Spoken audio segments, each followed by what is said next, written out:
नमस्कार साथियों, स्वागत है आपका कॉन्सेप्ट नर्सिंग क्लासेस में। आज की क्लास में KGMU SGPGI nursing officer special next practice test solve करेंगे। Question number 1, coronary heart disease और एथेरोस्क्लेरोसिस का उच्च जोखिम वृद्धि के कारण होता है। किसमें वृद्धि के कारण होता है? कोरोनरी हार्ट डिजीज और एथेरोस्क्लेरोसिस में ऐसा कौन सा कारण है जो इनमें वृद्धि का कारण बनता है? Triglyceride, HDL cholesterol, VLDL cholesterol and LDL cholesterol. जब बात होती है कोरोनरी हार्ट डिजीज की, तो आप लोग अच्छी तरह से जानते हैं, एक ऐसी बीमारी जिसमें हृदय को सप्लाई करने वाली कोरोनरी आर्टरीज में क्लॉट जमा होने के कारण ऑक्सीजन पूरी तरह से नहीं मिल पाती है और अंततः यह हार्ट अटैक का कारण या मायोकार्डियल इंफार्क्शन का कारण बनता है। और इसका जो रिस्क होता है यह एलडीएल कोलेस्ट्रॉल में वृद्धि के कारण होता है, इसलिए यहां पर फोर्थ ऑप्शन सही हो जाएगा। Next question, which of the following is a morphological pathological process occurs in an irreversible cell injury? Hyaline change, autolysis change, mucoid change, hydropic change. यहां पर बात हो रही है एक ऐसी मॉर्फोलॉजिकल पैथोलॉजिकल प्रोसेस की जो कि इरिवर्सिबल सेल इंजरी का कारण बनती है। यह होता है ऑटोलिसिस सेल चेन।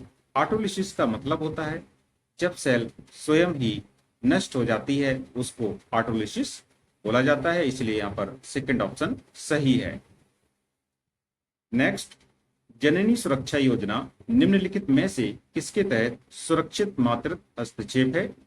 मीन्स जो जेएसवाई है यह किसके अंतर्गत काम करता है?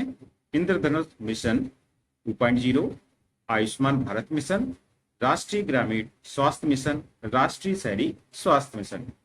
जब बात की जाए जननी सुरक्षा योजना जेएसवाई की, तो यह राष्ट्रीय ग्रामीण स्वास्थ्य मिशन के अंतर्गत काम करता है, इसलिए यहां पर तीसरा ऑप्शन सही हो जाएगा। नेक्स्ट क्वेश्चन, निम्नलिखित में से कौन सा रीनल कार्सिनोमा के विकास के लिए मान्यता प्राप्त रिकॉग्नाइज्ड रिस्क फैक्टर नहीं है? तो एक ऐसा रिस्क फैक्टर जो कि रीनल कार्सिनोमा का कारण नहीं बनता है, obesity, smoking, hypertension and haemodialysis. तो हीमोडायलिसिस यह एक ऐसी क्रिया होती है जब किडनी खराब हो जाती है और किडनी ब्लड को फिल्टर नहीं कर पाती हैं, उस कंडीशन में हीमोडायलिसिस कराया जाता है। तो यह रीनल कार्सिनोमा का कारण नहीं है। ओबेसिटी, स्मोक और हाइपरटेंशन ये सभी रीनल का कैंसर के कारण होते हैं, इसलिए यहां पर फोर्थ ऑप्शन सही हो जाएगा।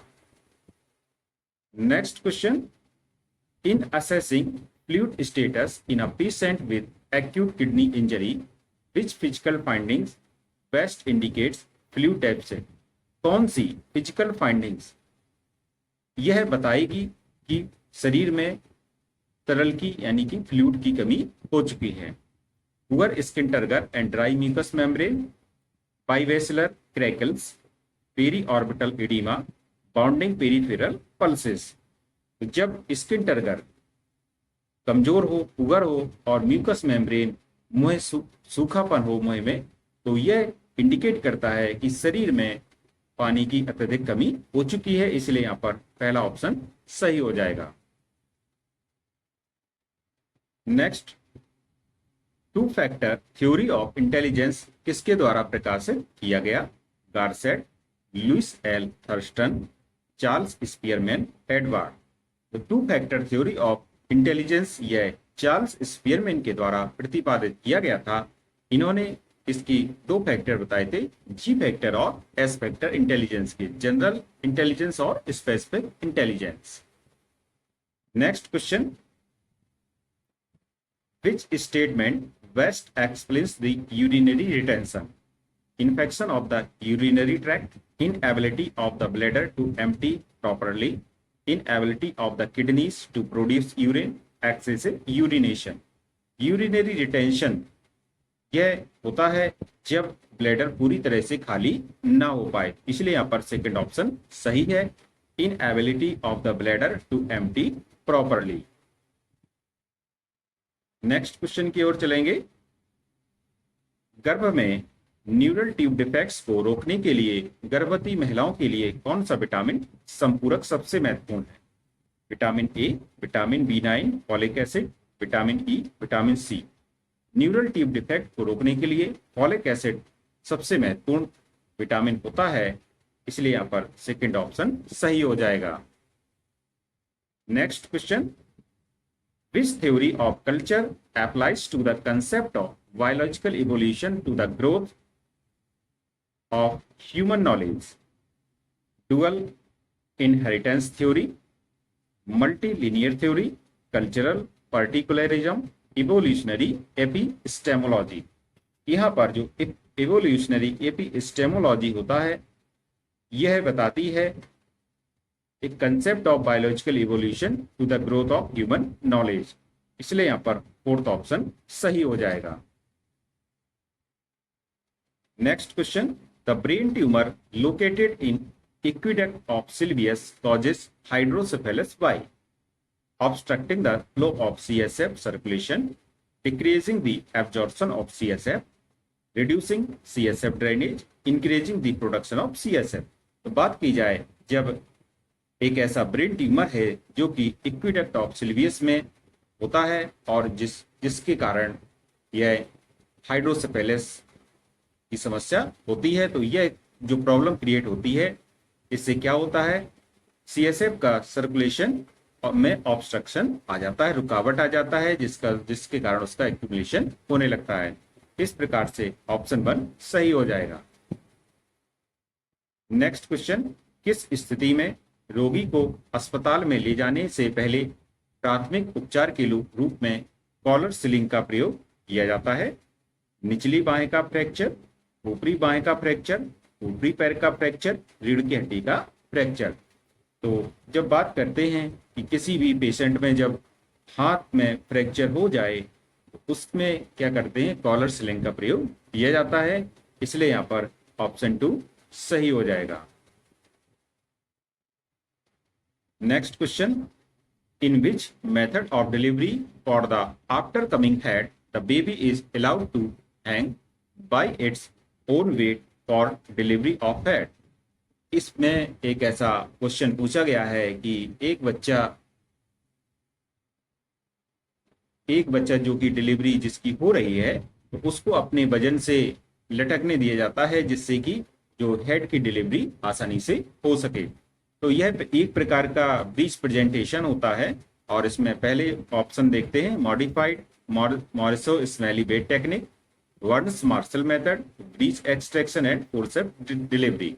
तो इसमें जो वर्न्स मार्शल मेथड होता है, ये एक ऐसी ब्रीच प्रेजेंटेशन की टेक्निक है जिसमें बच्चे को उसके पेट पर ही लटकने दिया जाता है, जिससे कि हेड की डिलीवरी हो सके, इसलिए सेकंड ऑप्शन यहाँ पर सही होगा।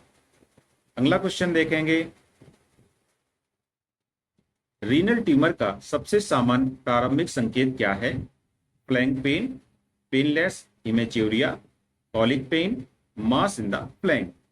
रीनल ट्यूमर, तो रीनल ट्यूमर किडनी में ट्यूमर का जो सबसे इनिशियल संकेत होता है, इनिशियल लक्षण होता है, प्रारंभिक संकेत होता है, क्या होता है? पेनलेस हिमेच्यूरिया। तो हिमेच्यूरिया मीन्स होगा कि ब्लड में यूरिन तो आएगा, लेकिन यूरिन में ब्लड तो आएगा लेकिन वह दर्द रहित होगा, पेनलेस होगा, इसलिए सेकंड ऑप्शन सही होगा। Next question, the morphology of reversible cell injury seen include hydropic change, osseous change, metabolic change and oxidative change. इसका करेक्ट आंसर हो जाएगा ऑप्शन 1 हाइड्रोपिक चेंज। तो इसमें होता क्या है कि हाइड्रोपिक चेंज एक ऐसा चेंज होता है जिसमें कोशिका की जो डैमेज हो जाता है, और यह रिवर्सिबल सेल इंजरी होती है। रिवर्सिबल मीन्स होता है अपने पुनः स्थिति में आने योग्य सेल इंजरी होती है, और इसमें जो सेल इंजरी होती है यह पानी के प्रवाह के कारण होती है, तो इसलिए यहाँ पर ऑप्शन 1 सही हो जाएगा। Next question, mental hygiene primarily refers to the practice and study of maintaining and promoting mental health, the cleanliness of mental health facilities, personal hygiene habits during psychiatric treatment, the treatment of diagnosed mental disorder. तो mental health hygiene यह primary रूप से किसे संदर्भित करती है? तो यह संदर्भित करती है the practice and study of maintaining and promoting mental health. तो जिस प्रकार से हमारा शरीर बीमार होता है उसी प्रकार से हमारा जो शरीर मानसिक तंत्र है यह भी बीमार पड़ता है, और इसके लिए आवश्यक है कि जिस प्रकार हम अपने शरीर की सफाई करते हैं, उसके प्रति गंभीर होते हैं, उसी प्रकार हम लोगों को ऐसी प्रैक्टिस करनी चाहिए कि हमारा मन भी बीमार ना हो, मन भी शांत रहे। इसके लिए क्या किया जाता है? The practice and study of maintaining and promoting mental health. ऐसी बातें करना जिससे कि हमारा जो मेंटल हेल्थ है वह प्रमोट हो। इस प्रकार से ऑप्शन 1 यहाँ पर सही हो जाएगा।